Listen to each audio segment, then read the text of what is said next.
I'm Juan Ramos and this is the Literature Digest.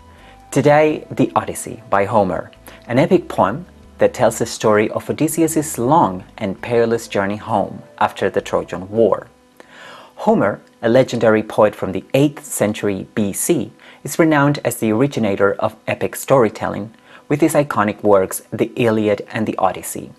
Works that continue to captivate readers with tales of gods, heroes, and thrilling adventures, making him one of the most revered and influential authors in human history. Not much is known about Homer, and although the Iliad and the Odyssey are generally attributed to him, it is impossible to know if he authored them, as both poems were passed down orally through many generations until they were fixed in writing.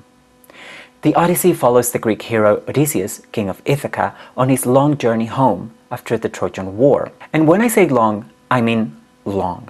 This guy's journey lasted for 10 whole years, and he encountered all sorts of crazy perils along the way.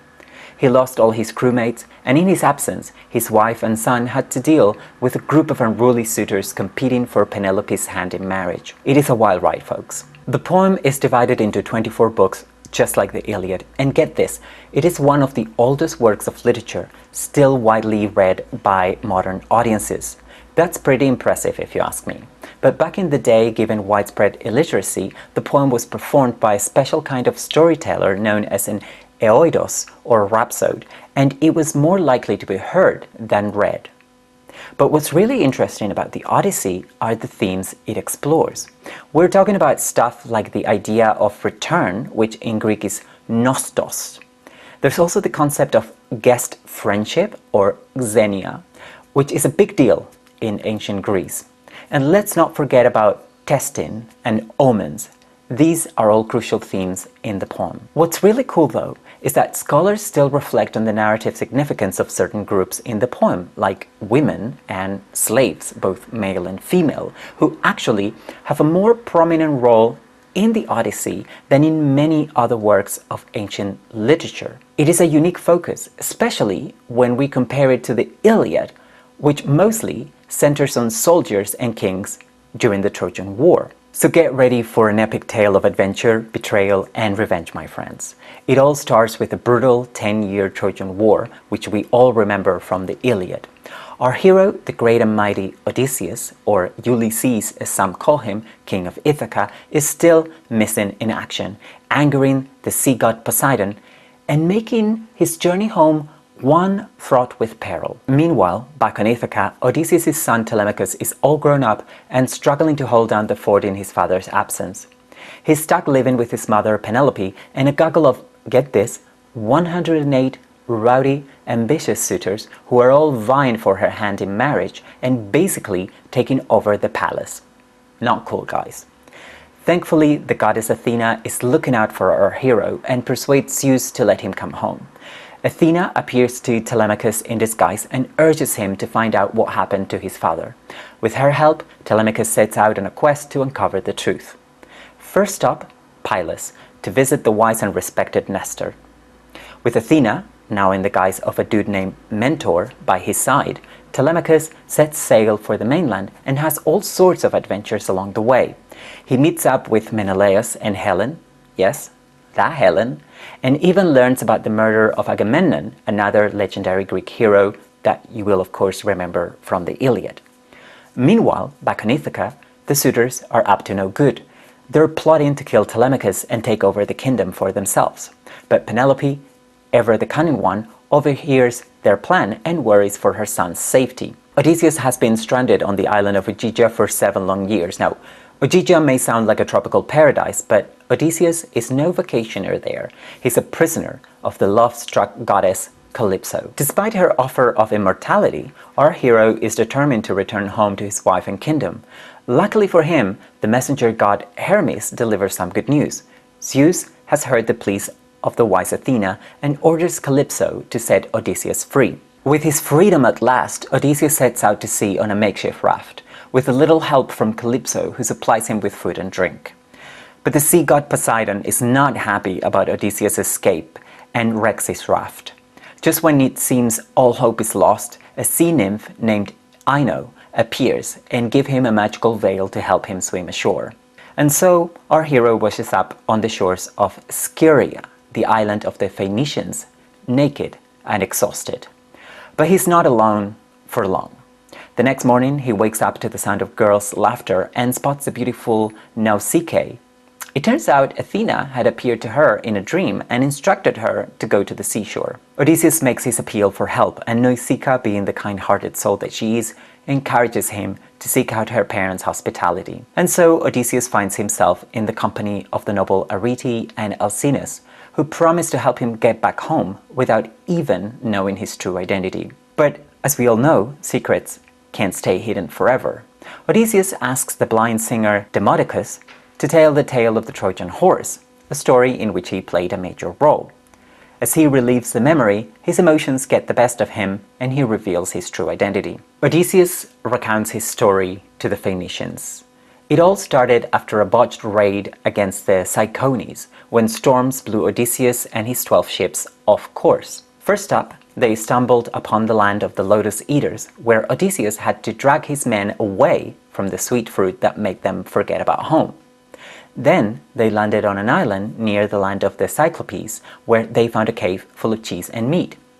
Unfortunately, the owner of the cave, the one-eyed giant Polyphemus, wasn't too pleased to see them and began eating Odysseus' men. But our hero wasn't one to give up easily. He came up with a clever plan to blind the giant with a wooden stake, after plying him with wine, of course. The plan worked, and Odysseus and his men escaped the cave by hiding under the bellies of sheep. However, in a moment of bravado, Odysseus taunted Polyphemus, revealing his true identity and drawing the wrath of Poseidon. Next, they landed on the island of Aea, home of the witch goddess Circe, who turned half of Odysseus' men into pigs. But our hero was ready for her, having been warned by Hermes and given an herb called moly to resist her magic. Odysseus forced Circe to change his men back to human form and even managed to seduce her. After a year on the island, they set sail once again and landed on the western edge of the world, where Odysseus summoned the spirit of the prophet Tiresias. The prophet told him that he must resist the temptation to eat the sacred livestock of Helios on the island of Thrinacia if he wanted to make it home safely. But as we all know, our hero's journey was far from over. Along the way, his ships were destroyed by the cannibalistic Laestrygonians, and he even had a brush with the dead when he spoke to his mother and comrades from Troy. After burying their crewmate Elpenor on the island of Aea, Odysseus and his men sought the advice of Circe on the remaining journey. Their next obstacle was the seductive song of the sirens, who lured sailors to their doom with their sweet voices. But being the crafty captain he is, Odysseus had a plan.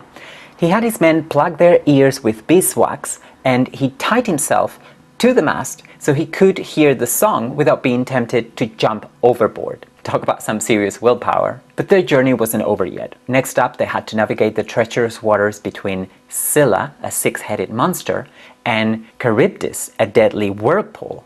Sadly, Scylla claimed 6 of Odysseus' men, but the rest made it through. Finally, they landed on the island of Thrinacia, where Odysseus warned his men not to touch the sacred cattle. But as we all know, sailors don't always listen to their captain. When Odysseus was away praying, his crew ignored the warnings of Tiresias and Circe and hunted the cattle anyway. As punishment, Zeus caused a storm that shipwrecked the men, leaving only Odysseus clinging to a fig tree. After being tossed about in the waves, Odysseus washed ashore on Ogygia, where he became, as we know, the lover of the goddess Calypso. So after telling the Phoenicians about his epic journey so far, they agreed to give him more treasure than he could ever hope for from the spoils of Troy. They deliver him to a hidden harbor on Ithaca, but poor Odysseus wakes up thinking he's been dropped on some far-off land, not recognizing his home. Luckily, Athena appears to him and reveals that he's indeed on his home island. And if you think it is weird that he didn't recognize where he was, remember that he had been away for at least 20 years, because the Trojan War lasted 10 years, and his journey back home with all the adventures that he tells the Phoenicians went up to also 10 years. So 20 years or so he has been away from Ithaca. Anyway, before Odysseus can make his grand entrance, Athena disguises him as an elderly beggar and hides his treasure in a nearby cave. He wants to see how things stand in his household, so he finds his way to the hut of one of his slaves, Eumaeus. The swineherd treats him hospitably and speaks highly of Odysseus, not knowing that the beggar is actually his master in disguise. Meanwhile, Telemachus, Odysseus' son, sails home from Sparta, avoiding an ambush set by the sailors who are after his mother's hand in marriage. He meets up with his father, who finally reveals his true identity to Telemachus, and together, father and son plan to take down the suitors. Telemachus heads home, while Odysseus returns to his own house, still pretending to be a beggar. The suitors mock him in his own home, but he keeps his cool. Odysseus then meets his wife Penelope and tests her intentions by saying he once met Odysseus in Crete. When she questions him closely, he adds that he recently learned about Odysseus' recent wanderings in Thesprotia. But their reunion is cut short when the housekeeper, Eurycleia, recognizes an old scar on Odysseus' foot as she's washing it. She tries to tell Penelope, but Athena makes sure that she cannot hear. Odysseus makes her swear to secrecy, and the stage is set for the epic showdown with the suitors. The day after his reunion with Penelope, Athena prompts her to set up an archery competition for the suitors to win her hand in marriage using Odysseus' bow. The challenge is to string the bow and shoot an arrow through a dozen axe heads, and only Odysseus proves to be strong enough to accomplish the feat. But that's not all. With his next arrow, he takes down the treacherous Antinous in one fell swoop. Odysseus then reveals his true identity to Penelope and goes on to slay the remaining suitors, first with his arrows and then with swords and spears. Telemachus also gets in on the action, hanging 12 of their household maids or slaves who betrayed Penelope or slept with the suitors. With the battle won, Odysseus embraces Penelope and they go to bed. Let's not make this podcast R-rated. The next day, he heads to his father's farm and reveals himself to Laertes.